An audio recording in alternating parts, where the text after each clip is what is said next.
All right, my friends, we're here. It is 2025. We are on a mission. We're on a mission to get our PMPs in 2025. And I really appreciate you showing up. But I want to keep you grounded and centered. Having done this for going to 20 years now, this is going to be my 20th year of helping people on this exam. There are certain things that I need you to know. And one of the things I need you to know is that page we call page 25, right? I want to show you how I approach this page. First of all, at the top, you've got the process groups. I prefer eating mangoes chilled, initiating, planning, executing, monitoring, and controlling, and then closing. So my recommendation is that you daily do this. Livy was very correct when he said this requires repetition. If you are not repeating this on the regular, you're going to get there and then you're going to forget it. Now, while the exam is not rote memorization, a lot of the lingo, you have to know the lingo. And then you have to know where you are. One of my students, former military, he said, "Yeah, Phil, this reminds me of how they would drop us on top of a land that we've never been to, and then just by using the coordinates, you have to figure out where you are in the process." And I'm like, what a brilliant example. Yes, that's exactly how it is. The PMI, they're going to give you questions, and then you got to know, am I initiating or planning? Am I in executing? Am I in monitoring and controlling? Or am I in closing? When you understand where you are, it makes the question so simple that you get to the point you're not even thinking about it anymore. You know, oh, that's in planning. Reporting is not something I would do here. Oh, that's in executing. Developing a charter is the last thing I would do in executing. And you're able to see through the smoke and mirrors because PMI, their questions are really tricky in some instances. And if you've not done your homework with these 49 processes, then you are at a disadvantage. So what I need you to do on the regular, daily, if possible, is always go back to the drawing board and see if you remember the chipmunk mnemonic. I, integration, saw six chipmunks. Remember? I saw six, schedule, cost, quality,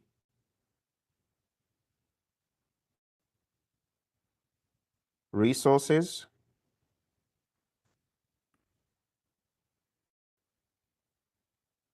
I'm going to move these around just so that I can have more space for all the 10. Quality. Come on, quality. Quality's being naughty. Okay, you got to put it here. Quality, resources, and honestly, take a pen and paper, follow along because I'm doing it slow and steady, but I'm going to be explaining everything because whenever I speak to people that take the exam, it always boils down to this, folks. It always boils down to, yeah, there's agile on the exam, but if you don't know your 49 processes, you could be hosed. And I keep getting that all the time. People keep telling me the 49 processes, they haven't gone away.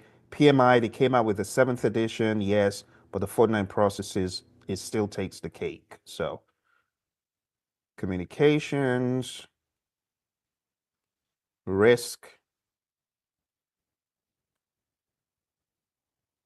risk is big, procurements, and lastly, stakeholder. All right. You gotta know your 10 knowledge areas. 10 knowledge areas needs to be like breathing. It needs to just be second nature. This is what we do as PMPs, right? We are just supposed to have this hardwired. And honestly, I can tell you 20 years later, whenever I go to companies to train, whether I'm in front of the FBI or in front of NASA, makes no difference. These people, They get this stuff because it's what project managers do. And you know this because you're a project manager as well. So it's very helpful when you can define what you're doing. Okay. So the 5 process groups, the 10 knowledge areas, and now we're going into the process. But I want to show you how I have mastered the 49 processes using some intentional deliberateness and repetition. Okay, when it comes to the aspect of initiating, the first thing you do is develop the project charter. That has got to be hardwired into you, right? Develop the project charter. This is just the ABCs, right? And then the next thing you do in initiating is you identify your stakeholders. Identify stakeholders, right? It's that simple. Those are the 2 things you do in initiating. So if nothing else, get initiating down, right? The next way I would approach this is I would ask, what happens at the end? We close the project, okay? We close the project or phase. Boom. We gotten 2 out of 5. We got an initiating down, we got closing down. These are the only things that happen here. And I tell people this is your low hanging fruit. Get good with developing the charter, identifying stakeholders, and closing out the project or phase, because this could give you a massive payoff on the exam. Okay. The next thing that you need to master is in planning. There's a lot of repetition in planning, and I'm going to show you what that looks like. So, in planning, one of the things that you see repeated a lot is the word plan. Watch this, plan X management. I'm going to make this a little bit smaller just so that it fits. And I'm going to show you how to use this Plan X management concept. Plan X management, Plan X management, Plan X management.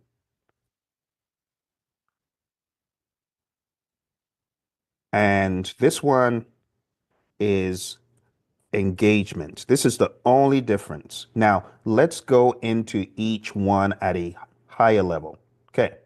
So, with this one, develop project charter for initiating, we got to remember that we also have something similar in planning. It's called develop project management plan. You know this. This is where we assemble all the plans. But getting into each area in planning, the X has to be replaced with the knowledge area name. So let me show you what we're doing in essence. We're taking this knowledge area name and we're putting it in here. So instead of X management, we're just going to take the knowledge area name like scope, and we're going to say plan scope management, plan schedule management, right? We're going to take the knowledge area name and it's going to become the X factor. So the way to remember this, my friends, replace X with the knowledge area name. Plan scope management. See that? Plan schedule management. Plan cost management. And this is just determine how you're going to manage costs. That's really what it is. Plan quality management, determine how you're going to manage quality, right? It's that simple. Plan resource management.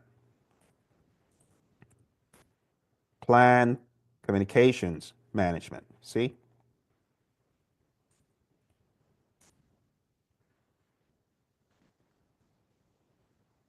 Plan risk management. And honestly, the best way to use your time in this session is to actually write these things down physically. It does help. Trust me, it does help. Plan procurement management. And lastly, plan, the X is stakeholder, plan stakeholder engagement. These are the high level names that come in every knowledge areas: schedule, costs, quality, resources, communications, risk, procurement, and stakeholder. Okay.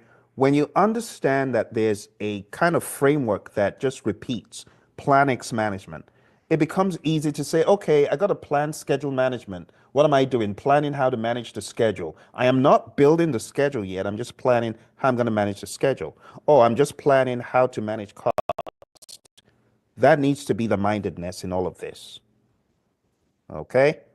The next part that you can get a huge bump of productivity on is when you take this same concept and move it to executing. So in executing, you know the word that appears the most in executing? It's the word manage. You see the word manage so many times. So there's direct and manage project work. There's manage, see, there's manage project knowledge. There is nothing for scope, schedule, and costs. There is a process with manage in resources. There is a process with manage in communications, and there is one in stakeholder. This is how you can kind of sketch out the framework without going into every single one of the 49, but you want to build a firm idea of the framework, and then filling in the blanks, the little gaps, is going to be easy. All right. So the first one here is direct and manage project work. That happens in integration. Then there's manage project knowledge. That is where you do your lessons learned and you collate all the information and so on and so forth. Okay. Then we have in resource management, there's something called manage team. This is where you are giving the team feedback and making sure everyone is aligned. In communications, there's manage communications, right? And then in stakeholder, there's manage stakeholder engagement. You see how I'm putting this together, my friends? I didn't get bogged down by all the other bits and pieces in planning. I know there's more in planning. There's 25 of them, 24 of them, but I'm not going to get bogged down with that. I just want the framework where there's commonalities first. Okay? The next thing we're going to do is sketch out the commonalities in monitoring and controlling. So in monitoring and controlling, guess the words. There is monitor and control project work. So the word control, you're going to find that word quite a lot in the monitoring and controlling aspect. See, you're going to find the word control over here. You're going to find the word control over here because it's control scope, there's control schedule, there's control cost, there's control quality. See that? There is control resources, there is control procurements, and there's three where we don't say control.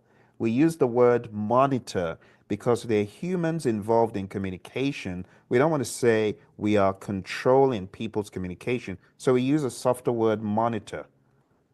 We don't want to say, oh, we got risks all under control. No, that's presumptuous. So we say monitor risk.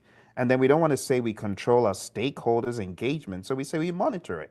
We monitor it, and that's the word we use. So we have the word control a couple of times in integration as well.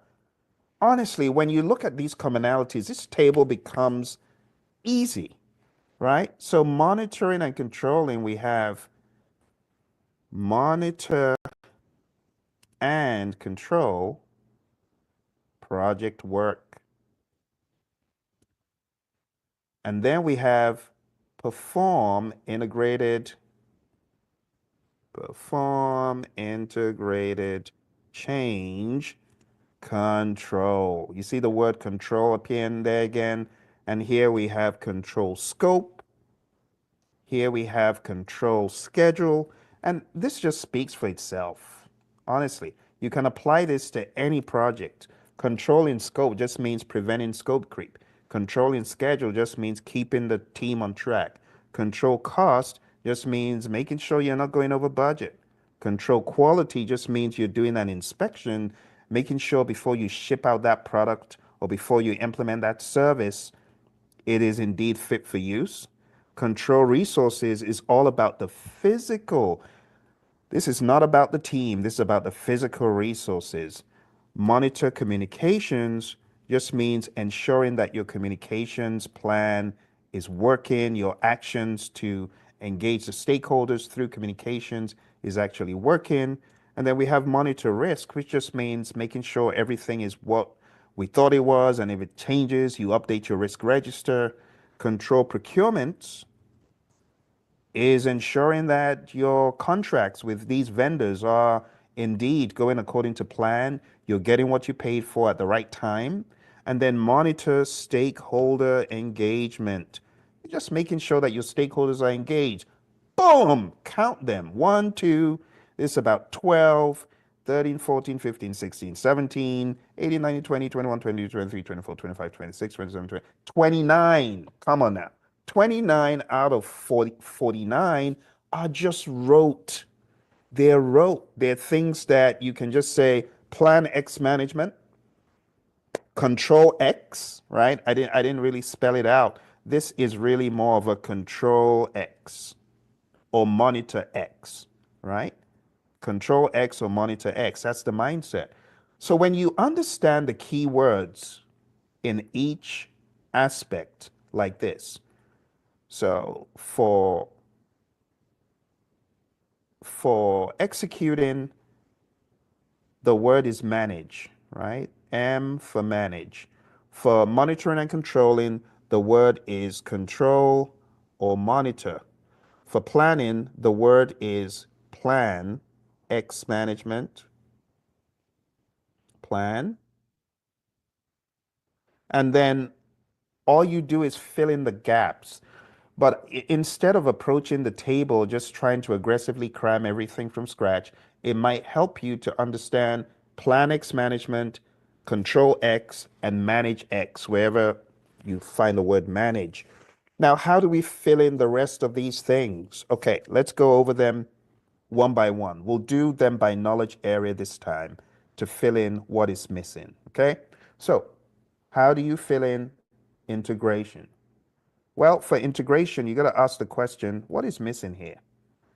So in integration, we got develop project charter, we got develop project management plan, we got direct to manage project work and manage project knowledge, we got monitor and control project work and perform integrated change control and close project or phase. Boom, that's it. Integration is done.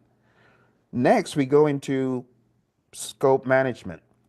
So scope management is a big one. We have a lot of things here, and I'm going to zoom in, and feel free to zoom in to your whiteboard as well.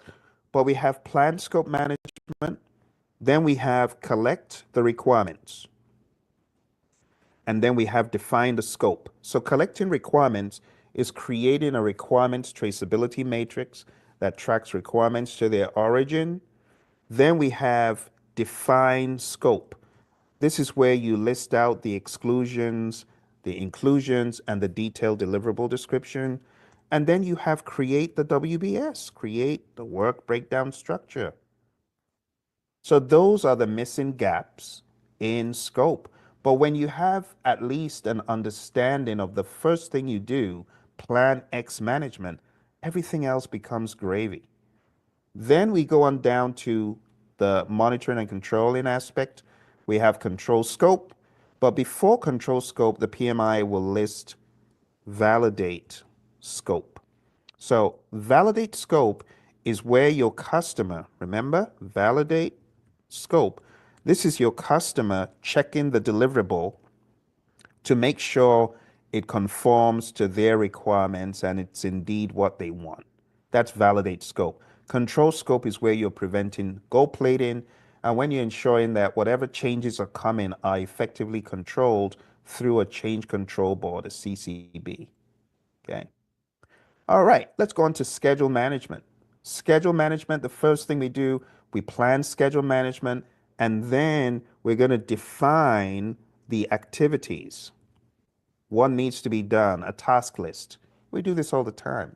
When you wake up in the morning, you're thinking, what do I need to do? What do I need to do first, next? Okay, need to walk the dog, need to come back, need to get ready for work. Those are activities. So you define the activities, and then everyone does this. This is so easy. This is every day. Everyone sequences activities.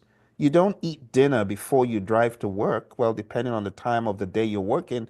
But if you're working in the morning, you're going to eat breakfast. Dinner's going to come later. So we are always sequencing the activities and we are always estimating the activity durations all the time.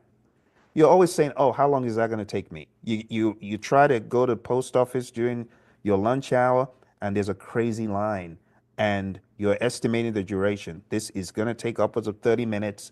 I'm going to reschedule. We do scheduling all the time. So when you approach this stuff, you got to approach it from a humanistic point of view. It becomes easy, right? After you've done all this, you really have developed a schedule. Do you know that? You've developed a schedule. A lot of people think that schedules need to be big. They don't need to be big. You can have a 5-line schedule, but you do all of this, okay? Coming over to this side, control schedule, we've already talked about that. That's where you're keeping the team on track and everyone's aware of when their task is coming up or you're seeing someone's task slip in. You got to have that conversation. That's control schedule. Let's go over to cost management. Cost management, the very first thing we have here is plan cost management. And that's step one. But we got to go beyond plan cost management to actually estimating the cost.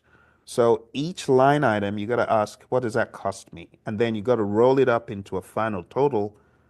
We call that determining the budget. So it's not enough to say, oh, activity one is $10, activity two is $2 million. No, we got to roll them up and get a budget and get that final number. And that final number, you are going to do the control cost with it. This is where earned value comes in. And just in case you forgot about your earned value, there's certain metrics we talk about here. This is where we talk about the SPI, the CPI, the CV, the SV. These non-negotiable for your exam. You got to know them. Highly advise you spend some time knowing at least the basics. And we have more than enough videos about this on the Udemy course, so definitely watch those videos. All right, let's go to quality. What happened? Okay, quality. So in quality, we have plan quality management. That's planning how to manage quality. But we have manage quality. I forgot that one. Manage quality, of course. You see, I was thinking about a previous name we called it. That's why I didn't list it. So when you take a look, there's actually 30 items we had in the beginning that I just wrote. Manage quality. Yeah, the word manage, just slap that in front. Manage quality is more like quality assurance, making sure that the work is being conducted right. It's different from control quality, which is where we are actually checking the product. Okay. All right, for those of you who are just jumping in and just watching, whether you're watching now or after the fact, we're trying to get this concept down. 49 things that the PMI in the 6th edition told us about. They're also in process groups, a practice guide. And honestly, this is the holy grail of traditional project management. Anyone bringing anything else, they're lying. This is it, at least in the realm of the PMI. So we've done integration, scope, schedule, cost, quality, resources is next. So let's jump into plan resource management. Plan resource management is the first thing we do, and this is where we develop a resource management plan. We also have a team charter that's developed in this same process. But the other thing that we do here is we estimate activity resources. And all this means is you're taking a look at your project and saying, how many, how much, what skill set, what is the efficiency of the machines that we need. So you're looking at all the resources, human equipment, material supplies, facilities and you're asking how many do we need, how much, how many do we need, what skill set? Oh, we need a developer, a junior one, a junior developer, a senior developer. Let's get really down to the nitty gritty of the skill set that we need. And then we move into the executing aspect. And in executing, the first thing we do is we acquire the resources. Acquire resources. That's step one. And step two, after you've acquired your resources, is to train them up, develop them, coach them, mentor them, send them for training as needed. And we call this develop team. So note that acquire resources refers to all manner of resources, human equipment, material supplies. Develop team is for the humans. Manage team is for the humans, right? We give the humans feedback.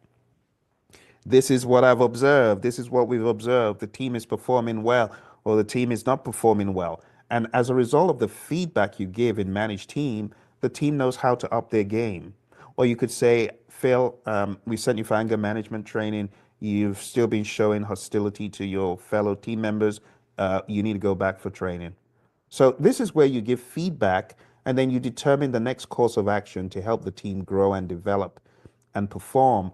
And then control resources. This is very important. This is, I got to spell it out, not for human. We don't control people. So the PMI, they really want you to know this is about the physical resources. This is about the backhoe. This is about the server. This is about the cabling. This is not about the humans. We don't control people. At least we shouldn't. Some people do. All right. Now we're going over to communications. Communications is very straightforward. We've already got it down pat. You plan what you're going to communicate. Then you communicate. We call that managed communications. And then you monitor the communications, right? You ensure that the communication plan is working. Are people getting what they need as far as communications? Yes. Good. Keep doing what you're doing. Or if they're not getting what they need, do something different. Let's move on to the next one. So, taking a view of everything we've done so far, we don't have much left. We got just risk, one in procurement, and we're done. It's that simple. So let's go into risk management. So risk usually throws people off. There's a difference between planning the tools to use for your risk management versus actually using the tools. Plan risk management means you are planning what to use to manage the risk and how to manage the risk. When you understand how to manage the risk, then you begin to identify the risk.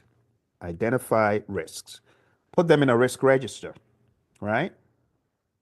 In addition to identifying risks, you're going to perform a high, medium, low. Is this a high risk in terms of impact? Is it a medium risk? Is it a low risk? That's what we call qualitative risk analysis. And there are many ways you can do a qualitative risk analysis. My friends in the oil and gas realm, a lot of you have already started doing this on your projects. You've got a risk register, and then you've got that matrix where you're multiplying probability times impact. Probability on a scale of 1 to 5 is a 4. The impact on a scale of 1 to 5 is a 3. 4 times 3 is 12. And that enables you rank the risks. So that's qualitative. Quantitative is different. Quantitative is more about the dollars or the specific resource hours that you're going to have to pay if that risk should occur. So we do a perform quantitative risk analysis and say, oh, wow, if that happens, that's going to cost us an additional 10,000 man hours. And the probability of that happening is a 50. So you can say, okay, 50,000 contingency reserve is needed because probability 50 times impact 10,000. Just budget or plan for that in terms of man hours. But you can also do it in terms of dollars. Let me give you a quick reminder of what this looks like. So We say for qualitative, it's probability rating times impact rating. And depending on the scale, if the impact scale is 1 to 5, we can say probability rating,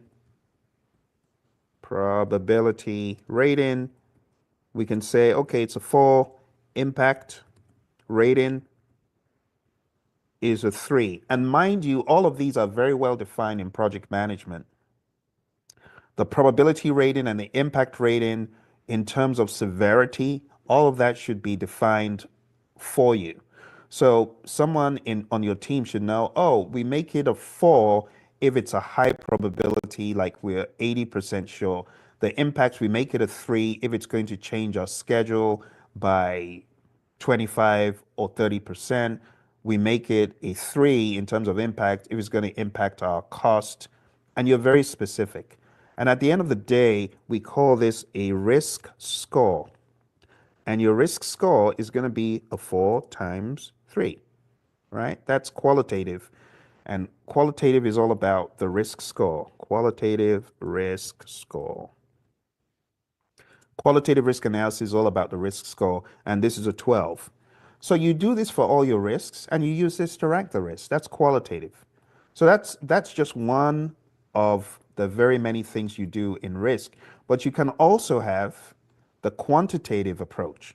Quantitative, what do? We use EMV, expected monetary value.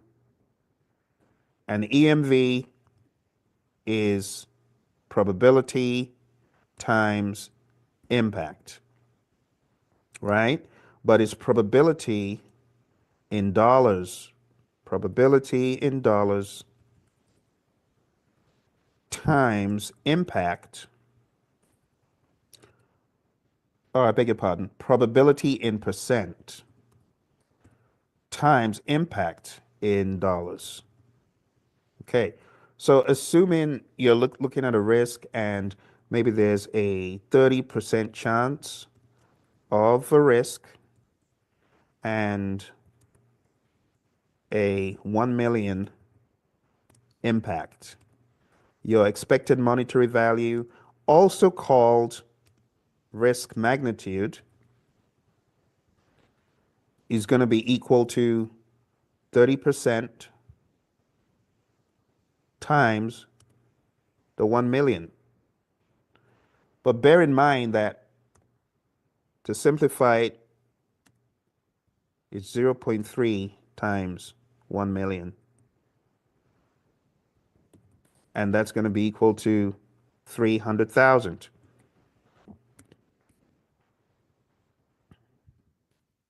So it is not uncommon to have rationalizations like this baked into a question.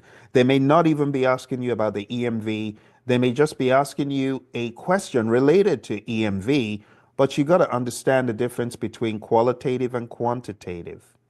Okay? All right, let me put these by the side and let's go back into where we were. So I really wanted you to get a clear idea of the difference between qualitative and quantitative. Now we've done that, let's talk about the plan, risk, responses process. And the reason why I'm going in on risk is it's a beast. It's very big. It's 7 things. So with plan, risk, responses, chat into me. I know you've been on holidays, but I want to know the 5 risk responses for positive. Put them in the chat for me and do the same. I want to know the 5 risk responses for negative. I know you can do this. Should I give you a clue? For the positive, it's for the positive, it's easy. And for the negative, it's a team. There you go. Mark remembers it's a team for the negative. All right. So what are the 5 for the positive? Who could tell me? Help me, someone.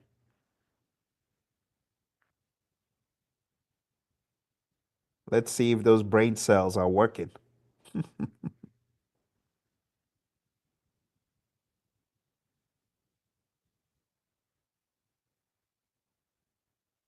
Okay. Come on now. What is the first E for positive? Throw me any E that you remember. Let's see if it works.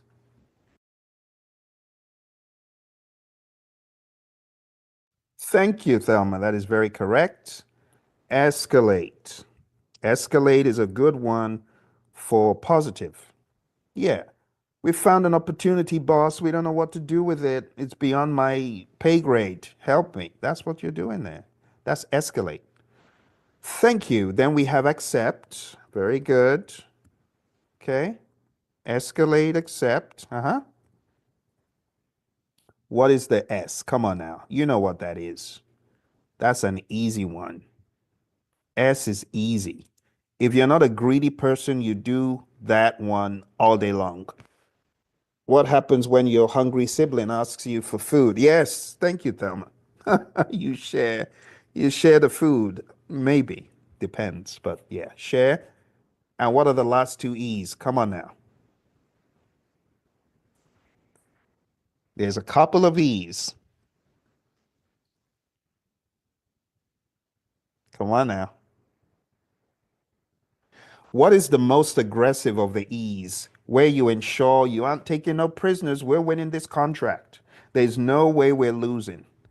This opportunity, we are going to, what is the E? Okay, I'll help you out.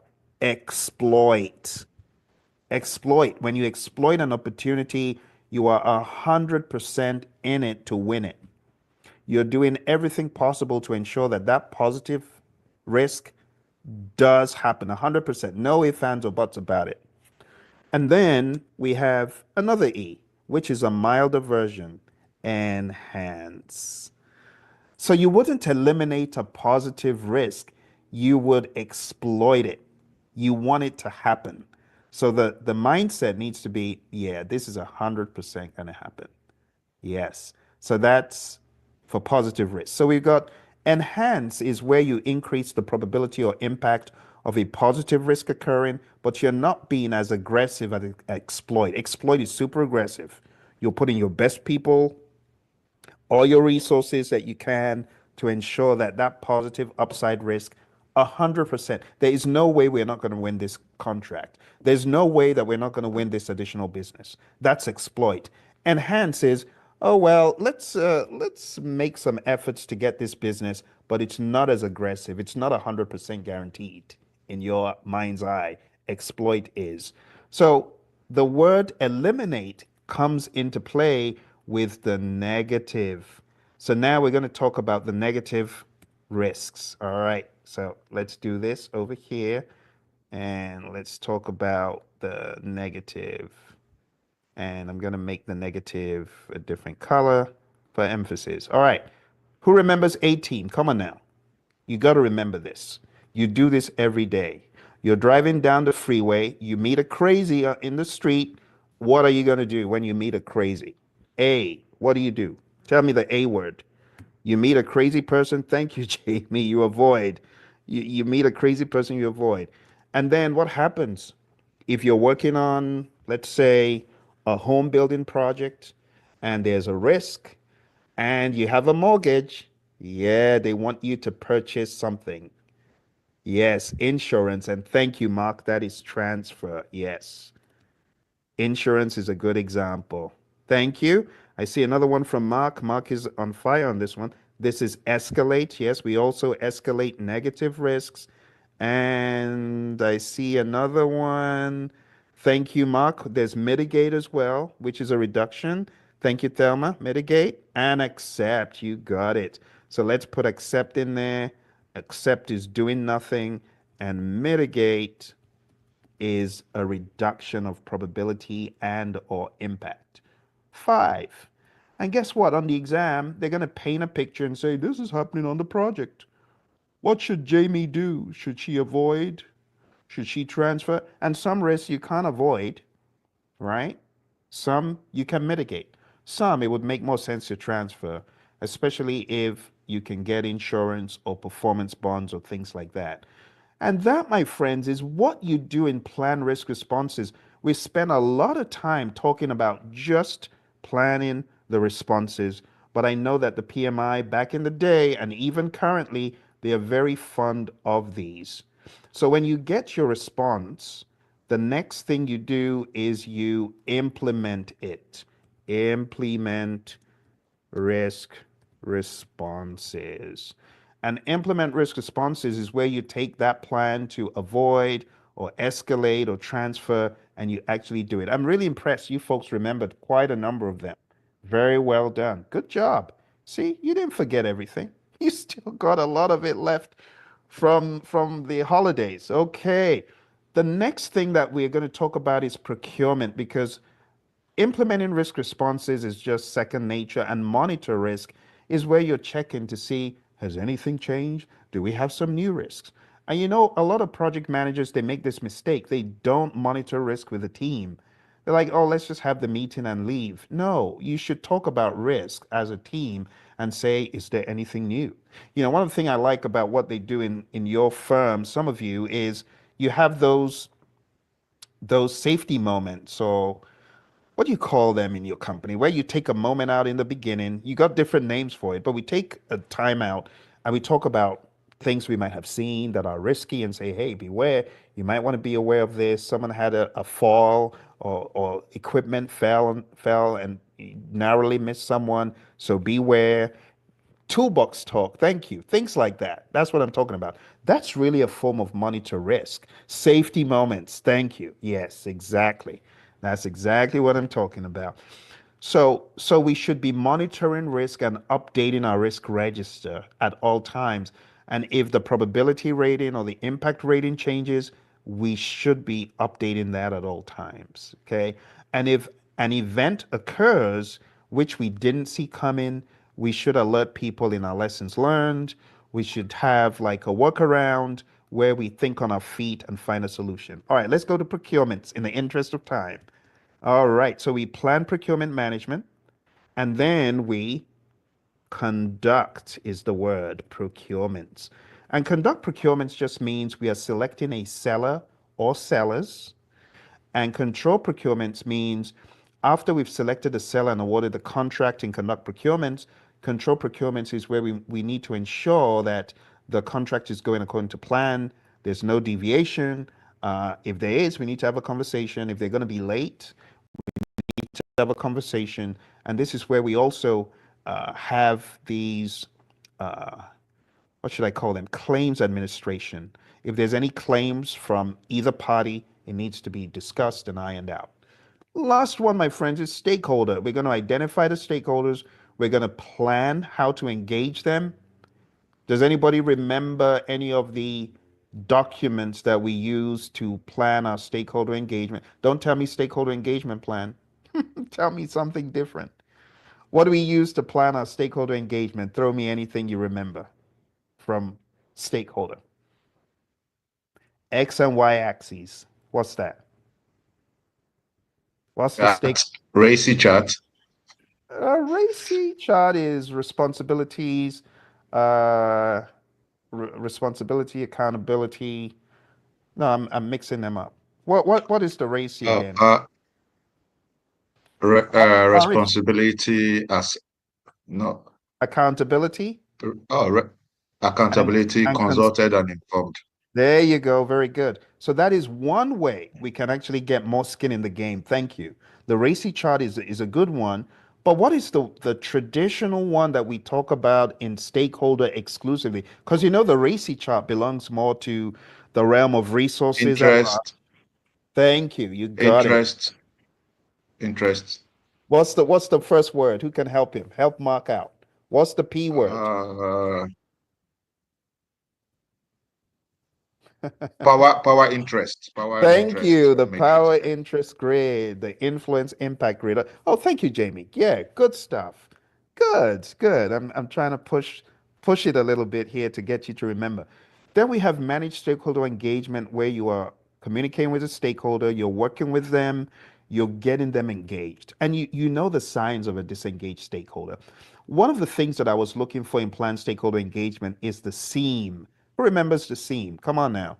I think Jamie remembers that one. Jamie remembers everything. Jamie, what is the seam? Do you remember the seam? Who remembers the seam? SEAM. What's that?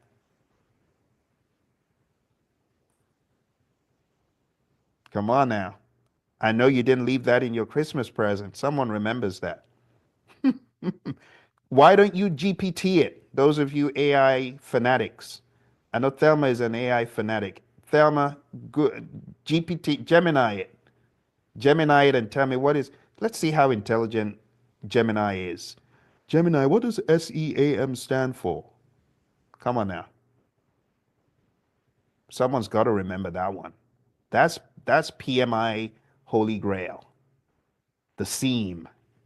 Yeah. What is the seam? So from what I have here, it says that is a systematic enterprise architecture methodology. It's not true. It's not true. It lied to you. It lied. That is AI what lied. ChatGPT said. AI, oh, GPT lied. You know what? Say S stands for stakeholder and see what it tells you. S stands for stakeholder. What does C mean? Let's see how intelligent it is. Because maybe we need to fire GPT today. Hey, Sam Altman, this thing's broken. Its brain isn't working properly. Let's see if it can get back on track. I've had this conversation with GPT. It should know it. Did it give you anything good? Okay. Let's see if our brains can work better than GPT. Stakeholder. Did it tell you? What did it tell you? Unmute yourself, Thelma. Okay, now it says stakeholder expectations and alignment methodology. Wow. What a big made up story. Um, So SEAM stands for stakeholder engagement. Come on now. Who remembers? um, Stakeholder engagement, assessment. Oh yeah, the holidays done something to us. Stakeholder engagement assessment matrix. I'm just trying to push my luck here. Stakeholder engagement assessment matrix. Okay. Now, folks, I want to show you how you can use GPT since we're on that GPT discussion. I want to show you how you might be able to use GPT productively for this. Okay, you with me? Take a look. See what I'm about to do. See what I'm about to do. I'm going to take this. I'm going to do a print screen. Okay. I'm going to copy this. I'm going to put it in the chat for you folks so that you got a PNG of it. Let me send it to you. Okay. And then watch this. I'm going to go to ChatGPT. And we've actually done this exercise before. You may not remember. But I'm going to go to ChatGPT and I'm going to tell it this. Let's go to GPT over here. GPT, come on. Here we go. Okay. So look at what I'm about to do. I'm going to say, create a list of all outputs generated. Let's make this bigger so you can see it. Generated from these processes with a high level explanation like project charter, stakeholder register, and show me where each comes from. Then I paste in my picture, hit enter, and sit back and let GPT teach me. Now, you got to fact check it because sometimes it makes up stories, but for the most part, it looks like it's getting it, right? Project charter, project management plan, deliverables, right? Tangible or intangible products, work performance data. It's doing a good job. And this is one of the ways you can use ChatGPT to bring that table to life. Because that table is all well and good, but if you don't understand what you're getting from each process, you haven't finished the study session. The study session needs to end with you truly understanding what you get. Okay, put this into a docx and fact check whatever it gives you, but I'm going to download the docx and then I'm going to put it in the chat just as a reminder. I don't want you to just use mine. I want you to actually do it for yourself. So for each one of those, you can use GPT to mine deeper into each of the 49 processes. You can get some amazing insights by just on your phone. Like I've got it on my phone. Like a lot of people say, Phil, I don't have my pen book. I can't study. You don't need your pen book to study anymore. Don't be ridiculous. You got GPT, you got Gemini. GPT is more reliable because the PMI has also worked, with these people to get the PMI's own GPT version. So ChatGPT knows a lot about project management, so much about project management. So that would be my advice. Okay. I am going to go ahead and put what I've downloaded from my GPT into the chat. And this is step one towards your getting back on track. You got to get back on track by knowing the 49 processes and really absorbing them. And while agile is great and very important, we got to attack this first because this is the beast that has been hanging over our heads for a very long time. So I really need you to know your 49 processes and then we can have some higher level discussions. So between now and next week, what I'm looking for you to do is knuckle down on the 49 processes.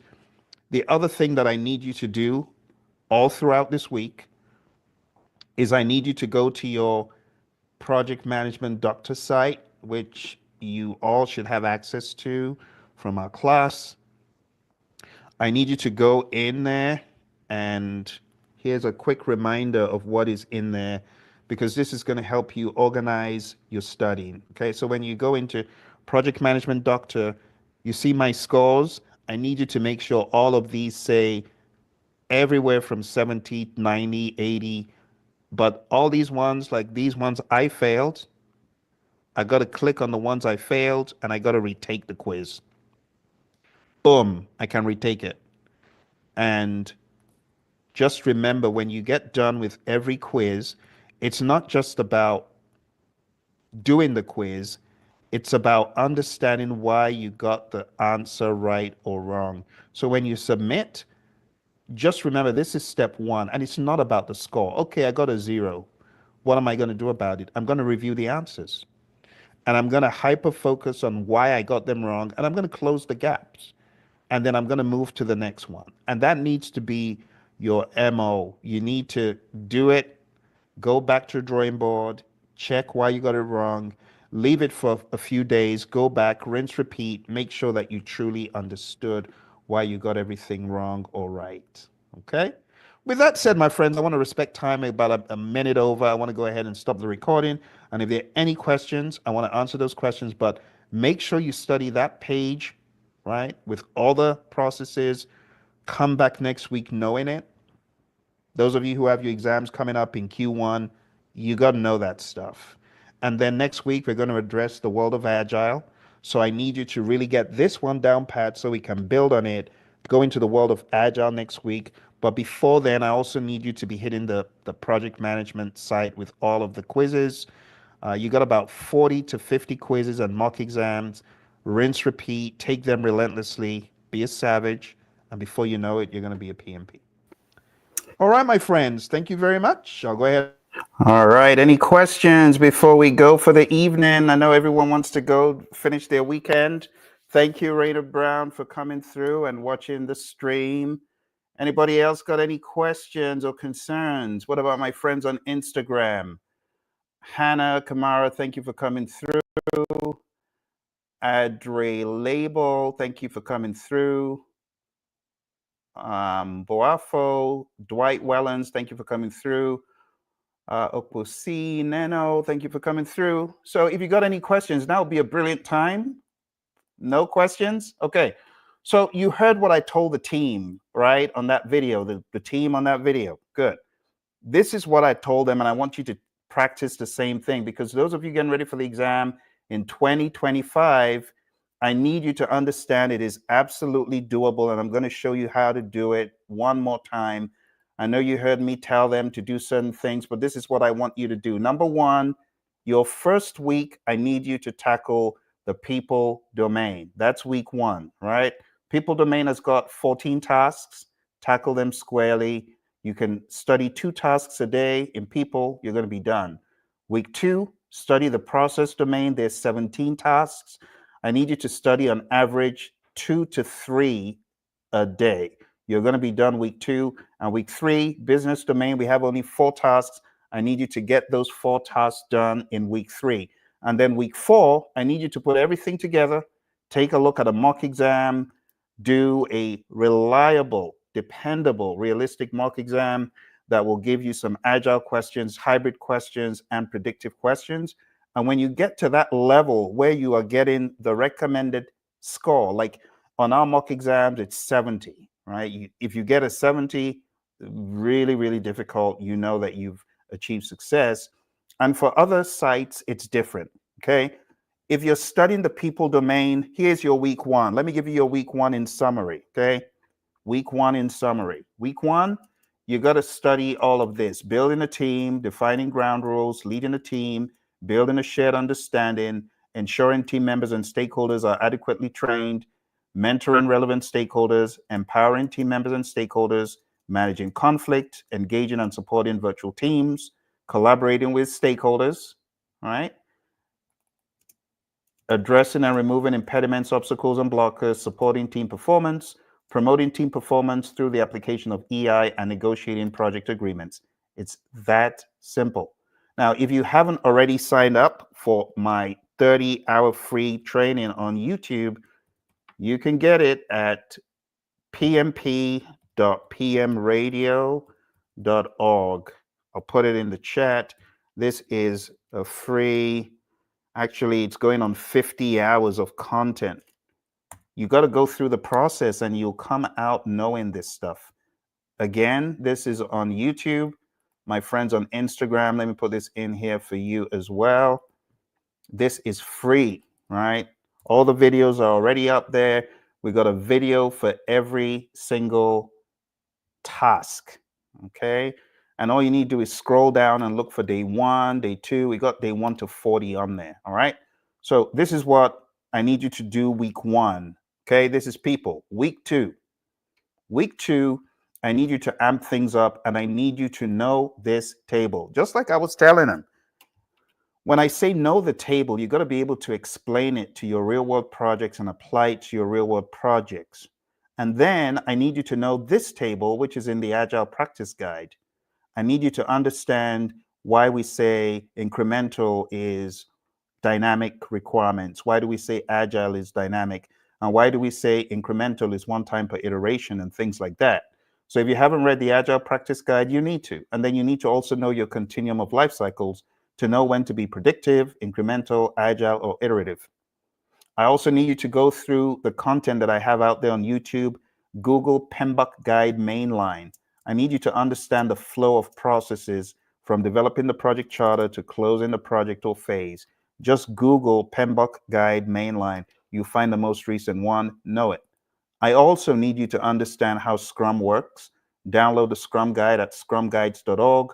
Read the Scrum Guide. Look through the content that I gave you, pmp.pmradio.org. Make sure you truly master the aspects of Scrum. The Agile Manifesto values and principles is really going to help you. And then the concept of user stories, right? And then also make sure you master the concept of economies of scale, products, epics, features, stories, and tasks. This will help you.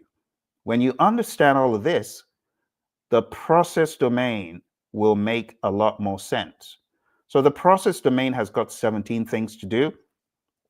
Remember, those 17 things to do, even though they have knowledge area names, they're not knowledge areas. They can apply to the world of Agile. they can apply to the world of predictive as well. So when you're thinking about the process domain, it's important that you see agile in the picture, right? This is the world of agile. Remember this world, it exists. And also remember that the world of the, not only the manifesto principles, but also the values, this one right here, the values. You got to know your values, you got to know your principles. And then I know I'm loading a lot of stuff on you, but you also need to know this. Okay, this is going to go very quick. You can come back to the video. You got to know your integration sensibilities. What does it mean? What exactly am I getting from the processes? Where do they come into the flow? For scope, you got to understand where the different documents come into the flow in scope. Same for schedule.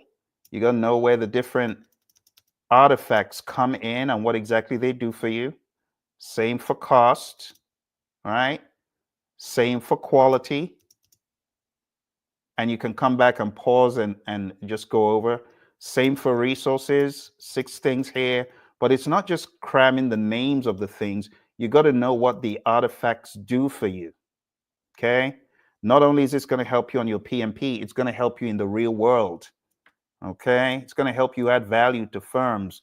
Communications, understanding the artifacts, what do they do for you? Where do they come in? Risk is a 7-headed beast. It's huge. Slow this down, come back to it, take a look at it again, understand what you're getting from each process and what they do for you. Same for procurement. We got all these things in procurement management. What are they? What do they do for us? And then stakeholder management. We got 4 processes, and you got to understand the flow. Okay. When you have understood all of this, one more thing, which is big on the exam, is understanding the change request sequence. The change request sequence, everything from a verbal request all the way to logging it, reviewing it, putting it back into the change log, sharing it with the team and the stakeholders. That is another thing you need to master in process. And this, understanding the Stacy model, you got to understand your Stacy model, because your Stacy model helps you to realize, why do we do things in an agile way? Why do we do things in a predictive way? What is the best way we should manage this project? So it's not just doing everything predictive, and it's not just doing everything agile, okay? So for the process domain, very quickly, reminder, the process domain, you have 17 things. Number 1, execute the project with urgency to deliver business value. Number 2, manage communications. Number 3, assess and manage risk. Number 4, engage stakeholders.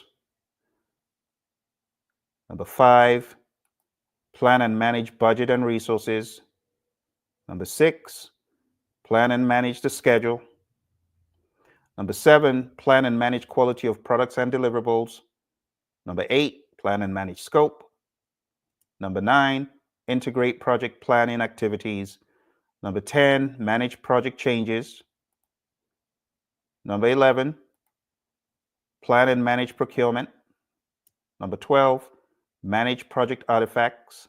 Number 13, this is a huge one, determine appropriate project methodology, methods and practices. This takes us back to the Stacy model that I showed you a few seconds ago. Number 14, establish project governance structure. Number 15, manage project issues.